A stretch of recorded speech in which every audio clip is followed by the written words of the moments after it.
out, I was fresh out of college, and when you're in college, when you're in college, I don't know about nowadays, You still but look like you're in college. My yeah, God, you yeah, still look young. back 100 years ago, when I was in college, most times college students were broke.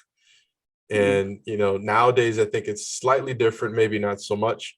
And freelancing is a way to make money on the side. I mean, that's basically what it is. And so companies started out wanting websites, and this is back when companies did not have websites yet. And I learned how to build websites from a company that I was working at. So it just made perfect sense that I would make some money on my own, helping companies get online, get their email up, get their intranets going, all those types of things, to make extra money while I was in college. So, that's what got me started.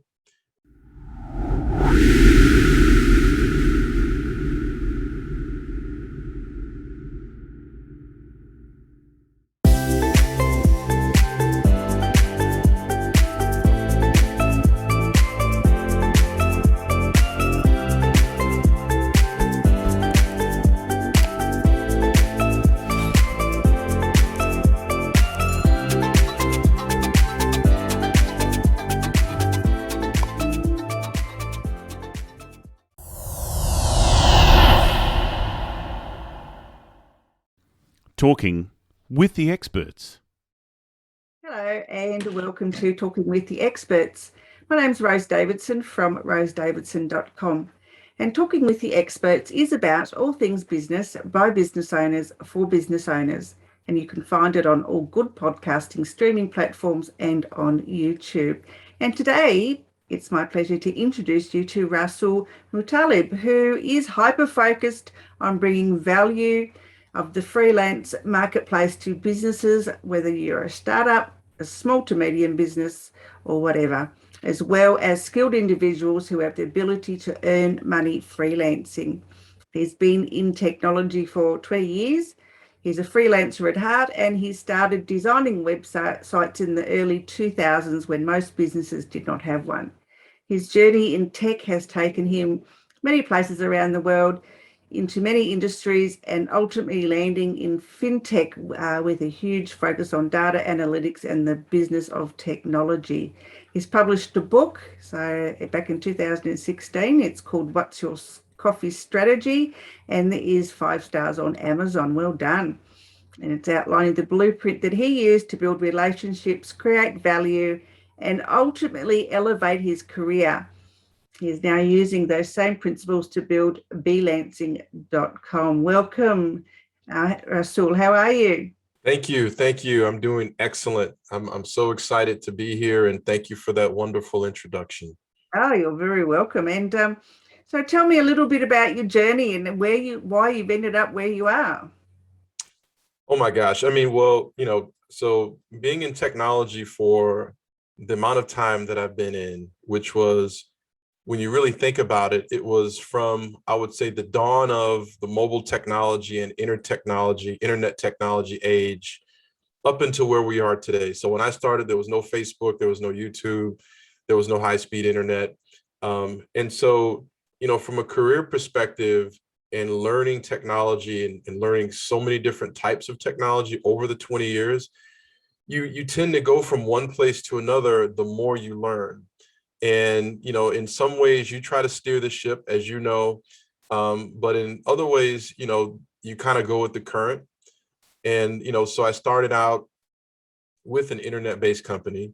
As I told you, I was building websites, and ultimately ended up in financial technology, which is, one of the premier, the most pervasive forms of technology today is all around moving money. And so it's been an amazing experience. Like I said, I've been to a number of countries, a lot of big companies, some small companies, and it's just been a tremendous experience all the way around. Yeah. So why did you choose to rather than, work for somebody else? Well, starting out, I was fresh out of college, and when you're in college, when you're in college, I don't know about nowadays, You still But look like you were in college. My yeah, God, yeah, back, 100 years ago, when I was in college, most times college students were broke. And nowadays I think it's slightly different, maybe not so much. And freelancing is a way to make money on the side. I mean, that's basically what it is. And so companies started out wanting websites, and this is back when companies did not have websites yet. And I learned how to build websites from a company that I was working at. So it just made perfect sense that I would make some money on my own, helping companies get online, get their email up, get their intranets going, all those types of things, to make extra money while I was in college. So, that's what got me started. What I learned from it was it's an excellent way to make money independently. And when you fast forward to today, not even taking into consideration the pandemic and how that has really caused everyone to reevaluate their thinking about their careers and their jobs and their primary sources of income. But even in general, if you have any type of skill, with the pervasive nature of technology today, almost anyone can make money online in their spare time. And I fundamentally believe, and I'm, part of my mission that I'm personally taking up is over the next 5 to 7 years, I believe that freelancing for regular everyday people will be as common as driving for Uber or, selling items on eBay, because it's just such an easy way for everyday people to make really sometimes substantial money, but certainly decent money on the side where you're not 100% dependent on one source of income. Yeah, I agree. I think, well, most subcontractors anyway are basically freelancers just contracted out to different companies. So I guess, we're all freelancers in our own right because we work for ourselves. Yeah, and you know what I think is happening is um, I think people are starting to realize it exactly as you just said it. And I think for so long, we did not consider ourselves freelancers. We consider ourselves a part of a company, a part of a company family, and 200 years ago, this is even before I was in college. Um, people would work for one company pretty much the entirety of their lives. So I think what from COVID, from people losing their jobs or working from home, it has just caused everybody to take a step back and reevaluate themselves in terms of, I am independent and I am somewhat of a freelancer, so why not go all the way with it? Yeah, absolutely. So I guess for those that think that freelancing is only, for people on Fiverr or any of those sort of platforms, it isn't. It's for everybody, and you don't actually have to, belong to a network of people to be able to freelance. So, just could you just go through some steps, how people might be able to start their freelancing journey, and Yeah, that'd be really that great. that's an excellent. I'm so glad you actually pointed that out, because um, I believe that coming to that understanding is the thing that actually leads people to start doing it. So many people now, and it's changing, but it's not there yet. It's just really beginning to resonate that, a lot of people used to think, well, freelancers are typically graphic designers that are really good at drawing, or programmers that are really good at technology. And so if I'm not good at technology and if I'm not good at drawing, then, or some other type of really, really high and detailed skill, then that leaves me out. Whereas, what people are starting to realize is that even if you're good at, say, Microsoft Excel, there are a lot of companies that need people to do data entry, to migrate data from one place to the next, to format spreadsheets or a workbook for them. so that if have a trucking company and I need to keep better track of my fuel or some type of resource that I need, it'd be really great if I had a workbook where I could just type in some numbers and it would do the rest for me. You can do that in Excel. So somebody that is good at Excel can become a freelancer just working with Excel. I'll give you another one that's even more simple than that. How many people know how to check email and answer a phone? There are so many companies now that are looking for virtual assistants, especially new companies that don't have a traditional office and they can't really afford to have a full-time dedicated person, but they would like to have somebody answer the phone. And it would be nice if somebody could check an inbox or a set of inboxes and respond so that when they receive email, somebody gets a live response. That's just about anyone that knows how to check email and answer a phone. And there's so many platforms online where you can set up and you can have the phone number routed to a particular phone number, and a person can earn, $100, $200 a week being a virtual assistant. And oh, by the way, they have 10 clients. And so it starts to really, become something that, yes, I used to be, I didn't finish college and I don't have a high skill level in any particular thing, but I can do these basic things and I can still make some pretty decent money, even on the side while I may have a traditional job. So, getting started to more specifically answer the question, it can be just as easy as going to a platform, using a platform like freelancing.com or Fiverr or what have you.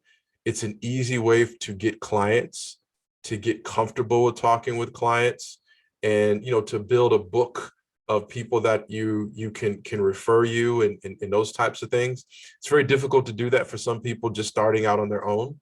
So the platforms are a good way to do that. And then from there, you take it from there, whichever direction you want. But I would firmly recommend starting with some type of community, some type of platform, because clients are going there looking for, that particular service, as opposed to somebody trying to market themselves on Instagram right out of the gate, which can be a little bit overwhelming. But it's not very difficult to get started, believe it or not. That's a nice segue into freelancing.com. Could you please explain a little bit more about what that platform is? Absolutely. So, I believe this podcast will probably be published sometime in the future, meaning after today. And so we are going through a name change where we're changing the name to Freelance Cloud. And that seemed to resonate better with the audience. People tended to understand kind of what it was and what it stood for a bit easier. So you'll see that on the website. Right now, it's still freelancing.com, but over the coming days, it will change to Freelance Cloud, which I actually did like the name a little bit better myself. So, but the whole purpose for it was this. I mean, as I mentioned, I have spent years working with freelancers, and I would say over the past couple of years, maybe a little bit more than that, what I found is that the platforms have become a bit too large, and to get somebody quality, I felt like it was hit or miss. I might get somebody, maybe they deliver, maybe they don't. It's a little bit of guesswork. Maybe I end up wasting money and wasting time and I have to go get someone else. So, I felt like, well, these incumbent platforms, they've got millions of people on them. It's almost impossible to manage quality at that scale. If they want to be McDonald's and Burger King, and you may not have all of these restaurants in Australia, but you'll get my point. If they want to be McDonald's and Burger King, I will be Chick-fil-A. And, Chick-fil-A is, they sell chicken sandwiches and, those types of things, but they have a very, very high focus on the customer experience, the quality of the experience. It's very high touch, very high quality. And they don't have restaurants, all over the world yet, but their customers are extremely happy.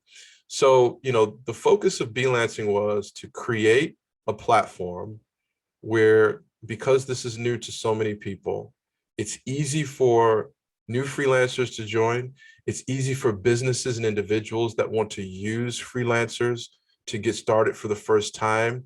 We help them along the way. We make sure they get what they want completed on time.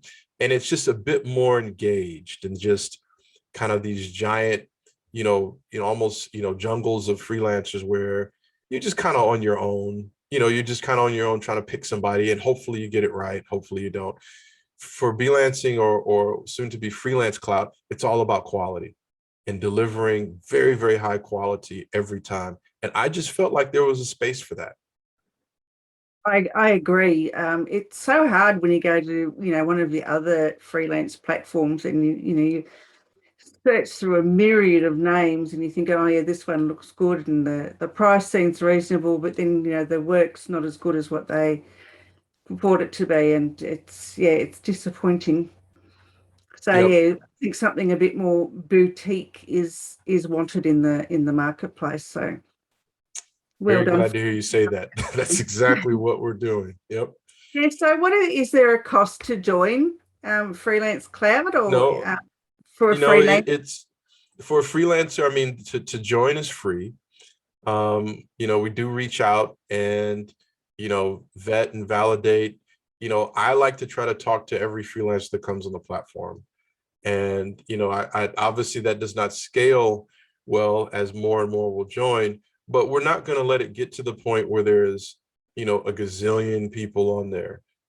It will continue to be a very curated audience or base of freelancers that we know and trust, that our clients become to know.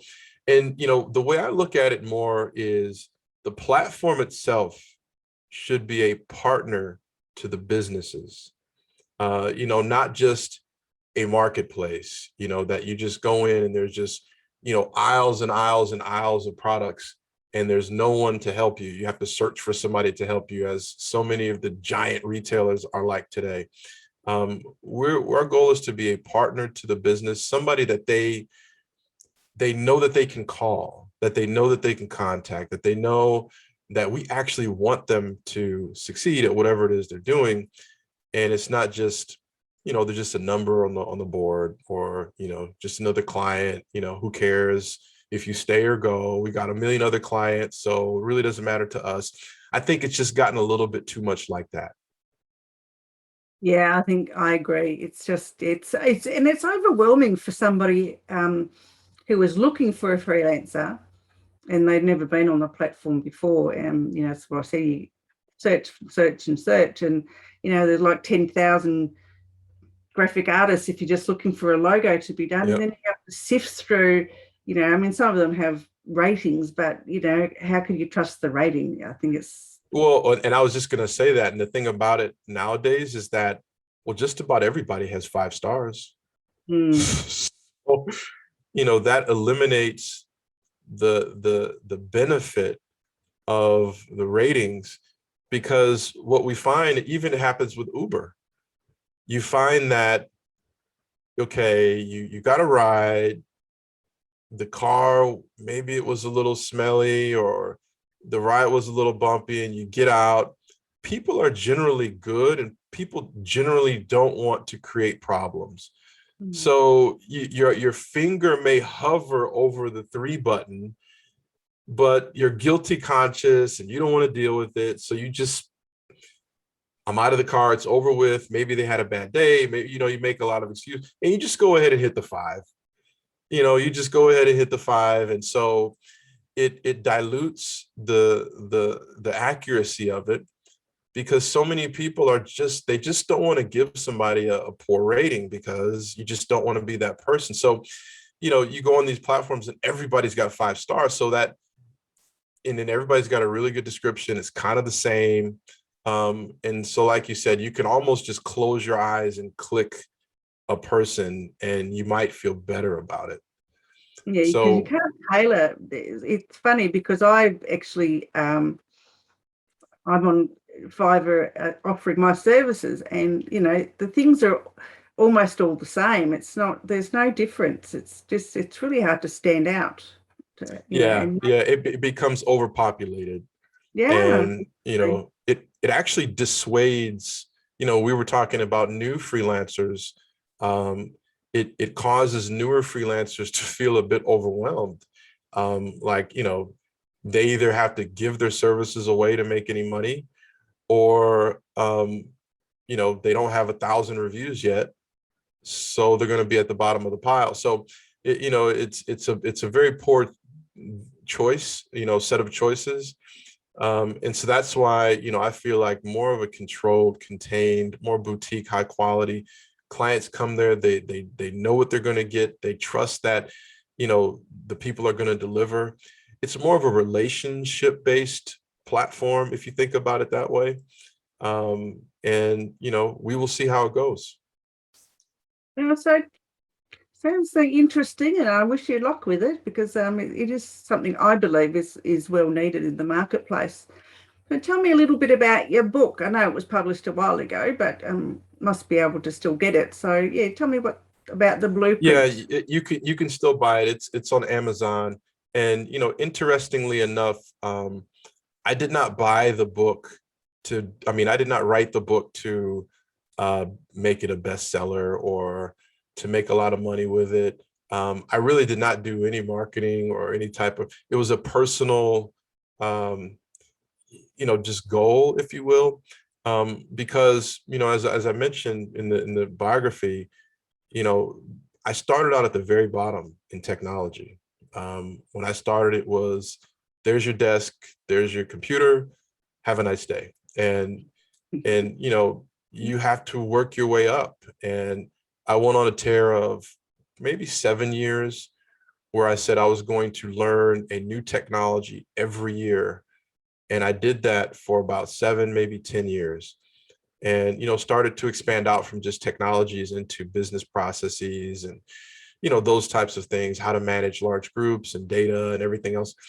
But, coinciding with that, I began to elevate from a career perspective. And, when I look back, and ultimately, I became an executive at one of the largest fintech companies in the world. And so when I look back at it, I started to ask myself, well, how did I get here? And as I was mentoring people and kind of hearing the same questions over and over again, or seeing some of the same mistakes or just lack of knowledge of certain things. So the book was almost like, if you go to graduate school, you do a thesis when you graduate. You may do that when you get a PhD, I'm not sure. I looked at it more from that perspective, and something that, I give some of them away to people. I just give them away as, read this, maybe it will help, type of thing, for mentoring. Because what I found was the biggest thing was not knowledge. I spent a ton of time, acquiring knowledge of technology and business practices and business operations. But when I look back, the biggest thing was relationships and understanding how to build the relationships, how to identify value in a relationship, how to create value, and not just take value, make it more of an exchange, and several other things that all kind of came together. And I felt like a lot of people really did not know these things. So that was the whole purpose of the book, was just things that I learned throughout the 20 years and that helped me to elevate, because a lot of people want to elevate either their business or they want to elevate from a career perspective. The title of the book is What's Your Coffee Strategy? And the reason why I named it that was, I found that people are more inclined to meet you for coffee than they are to meet you for dinner. And, around that time, 2016, the coffee house was still all the rage. Starbucks was still expanding. And I had a ton of meetings, very good meetings, for work or not for work, by inviting people to a coffee house. And I found that people are more inclined to accept those invitations, because, a coffee meeting could be 10 minutes. or it could be 2 hours. And And it's really, no pressure on a coffee meeting, really, is there? It's just a casual get together where if you're going out for dinner, you feel like you're more obliged to have all your best manners on and not be yourself really. So yeah, a coffee that's is a right. lot better. It's low risk. Mm. You can, because, for, the example you just gave is you join someone for dinner and you don't feel it's going well and you leave after 15 minutes. It would be entirely rude. You would feel terrible about it. The food probably hasn't even gotten there yet. But in a coffee conversation, if it's not really, going the way you thought it would, it's no big deal after 15 or 20 minutes to say, hey, thanks for inviting me. I'm going to get to my next appointment, but it was really good to meet you. Yeah, absolutely. Yeah, I totally agree. Yeah. It's less stress, I think, a coffee date or a coffee meeting. So that was the Right. entire intent behind the title of What's Your Coffee Strategy? It's all Mm. around relationships, using the coffee house to meet people, to create value, and a ton of other things that I put in there that I thought might be useful to someone. Terrific. And I guess moving on from that, have you got a podcast or not? I started a podcast, and I may actually ask you to uh, come on the podcast at some point. But it's all around freelancing. And the name of the podcast is The Ultimate Freelancer. And it's two parts. It's one part is interviewing practitioners, people that are really good at freelancing, people that have been doing it a while, to really glean out how they did it, how did they work with clients, how did they get started, how did they get momentum. But it's also, the second part of it is very tactical information, where we're bringing on experts around how to deal with contracts, how to deal with taxes, how to work with clients, some very tactical how-tos that somebody could really listen and, just go apply some of those things that are discussed, as opposed to just being a biography type of interview. So, I've already completed several interviews. We will start publishing them towards the end of this month. And I think it's going to be very exciting. I don't see anything like that out there right now that is specifically focused on freelancers, but you can see it partners up well with Freelance Cloud, the platform. It's just, two sides of the same coin, so to speak. Yeah, it would be interesting. You're going to put the podcast on the website for Freelancer Cloud or not? Absolutely. Yeah. Yeah, that's a It's going great to be on idea. the website. Yep. Yeah, good stuff. All right. Any final words, Rasool, for our visitors and listeners today? Well, the only thing that I would say is, number one, thank you again. I've really enjoyed the conversation, and just kind of being here.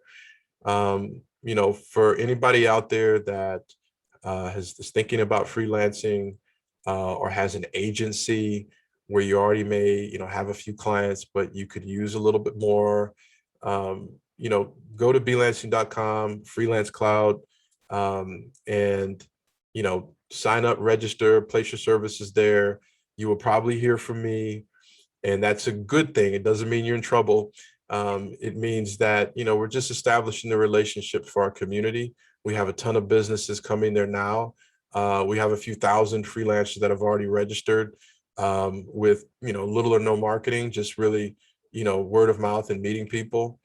And, I think it's going to continue growing in the right direction, and we'll continue pushing it. So Yeah. So what's the website for Freelance Cloud? freelancecloud.co, freelancecloud.co. Right. Both of those domains, belancing.com, will continue to forward to freelancecloud.co. And, obviously, if you go to freelancecloud.co, the website will come up. Perfect. All right. Where else can they find you, Rasool? You can go to, I have a personal website. It's rasool.me, RASOOL.me. And, that covers things around specifically myself, if I'm at a speaking event, if there's a new product that's launched or a personal project, something like that. It's where I just keep personal notes. There's a blog there where I put some entries and etc. I would say that, and there's a form there that you can fill out if you want to contact me for any reason. So I would say between those two, between freelancecloud.co and rasool.me, you should be able to get a hold of me fairly easily. Wonderful. It's been an absolute pleasure talking to you today. Thank you for your insight and knowledge into freelancing. Absolutely. Thank you, Rose. Very happy to be here.